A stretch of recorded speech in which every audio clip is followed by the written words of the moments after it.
The Liberal Democrat leader Tim Farron was out campaigning in Vauxhall today and made it clear his party thinks it can win the seat from Labour in June's snap election. That would, of course, be a huge upset. Vauxhall is traditionally one of Labour's safest seats, but with its MP Kate Hoey supporting Brexit and 80% of her constituents opposing it, the Lib Dems may well see an opportunity, as our political correspondent Simon Harris reports.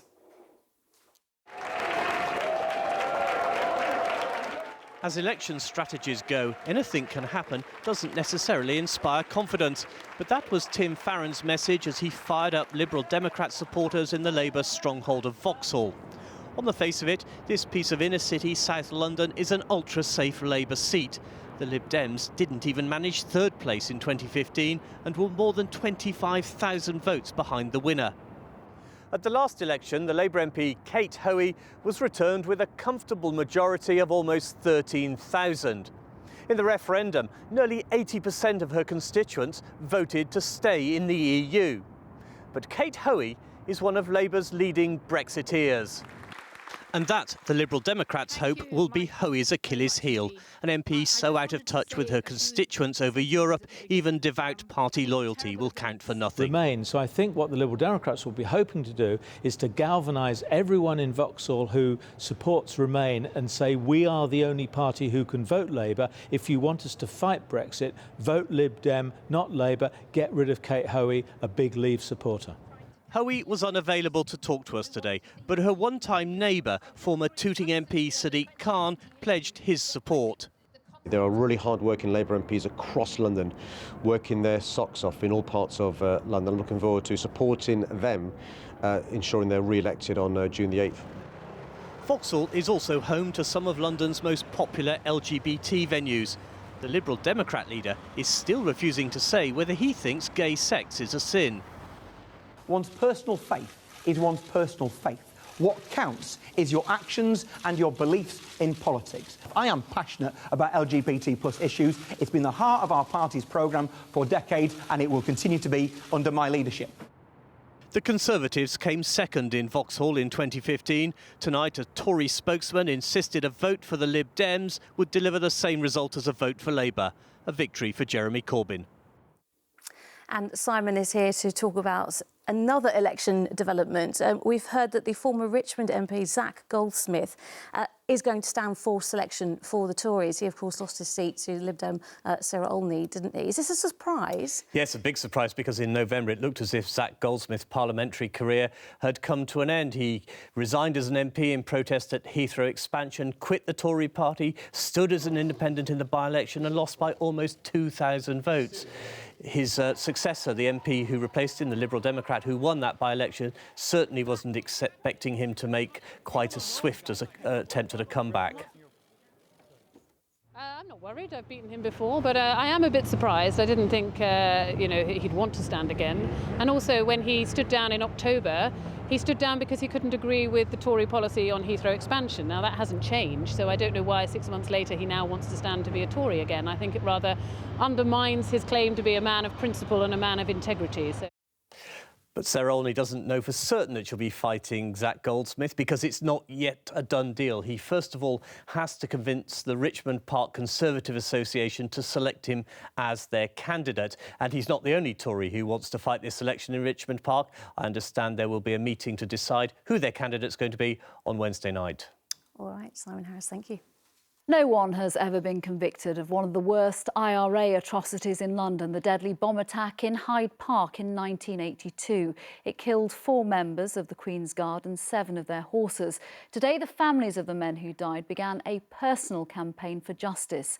Much of the aftermath showing the carnage that day was filmed. Our political correspondent Simon Harris reports. The scarlet tunics and perfectly polished breastplates of the household cavalry are a familiar sight in Hyde Park.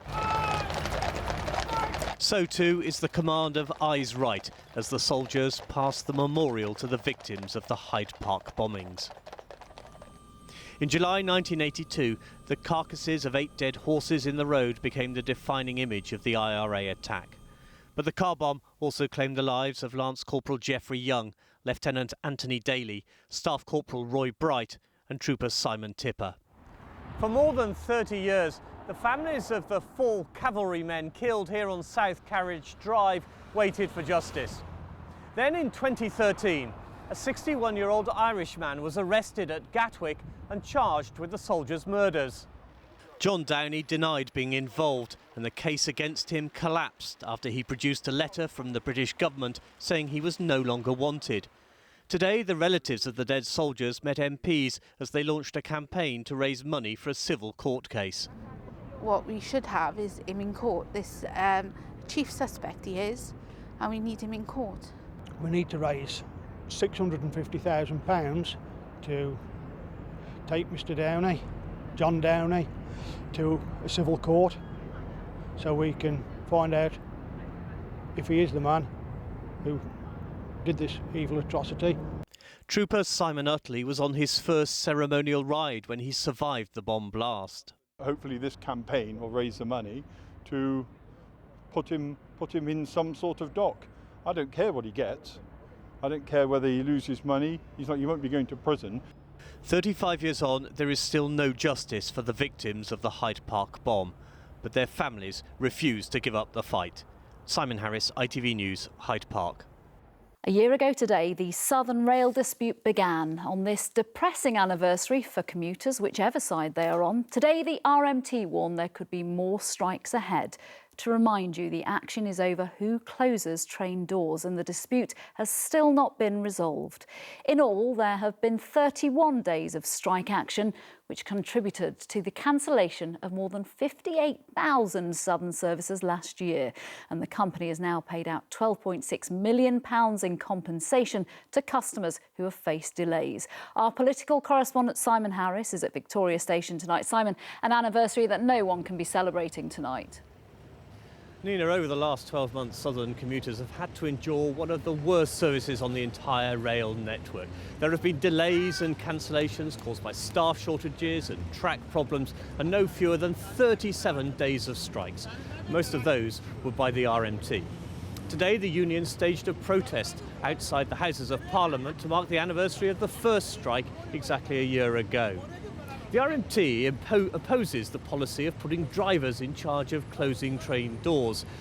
But even though Southern went ahead with the changes in January, and now on most trains the traditional role of guard no longer exists, the dispute hasn't run out of steam. So earlier today I asked Mick Cash, the General Secretary of the RMT, what the strikes had achieved.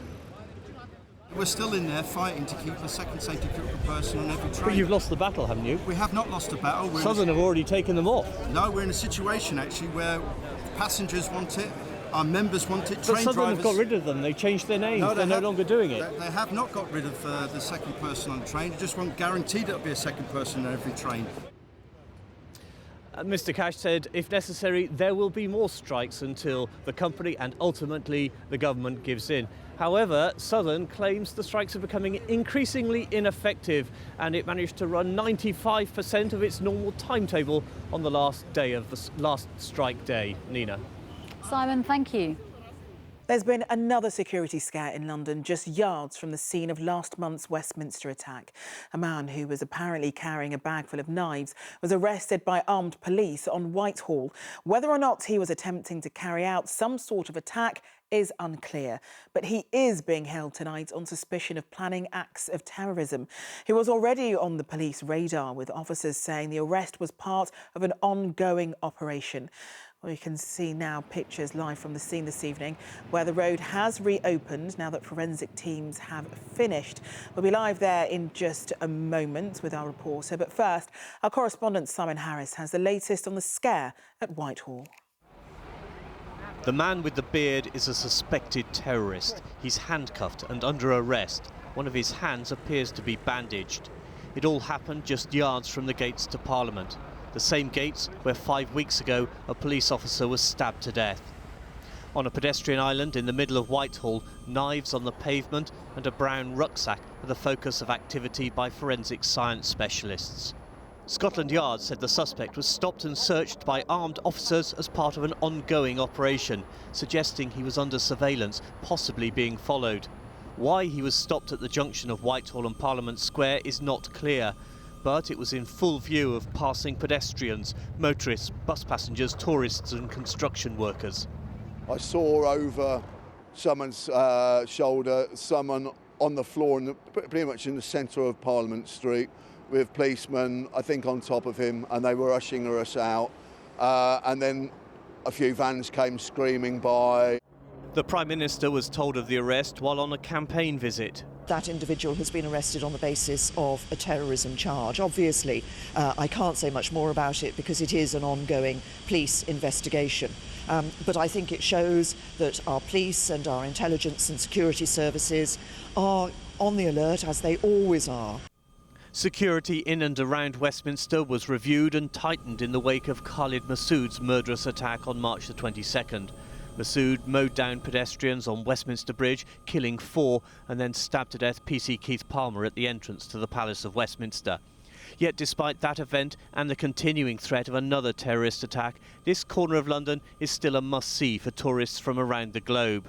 I'm probably in greater danger of being run over by, one of the cabs or something than, a terrorist incident. I had this happen to me last year also when I went to Paris, and I just continued on with my trip because, what can you do? I'm not thinking about it because I think it's so much safety around London.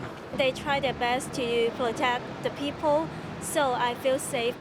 Tonight, Scotland Yard said there was no immediate known threat, but a 27-year-old man was being questioned. He's being held on suspicion of preparing to commit a terrorist offence. Simon Harris, ITV News.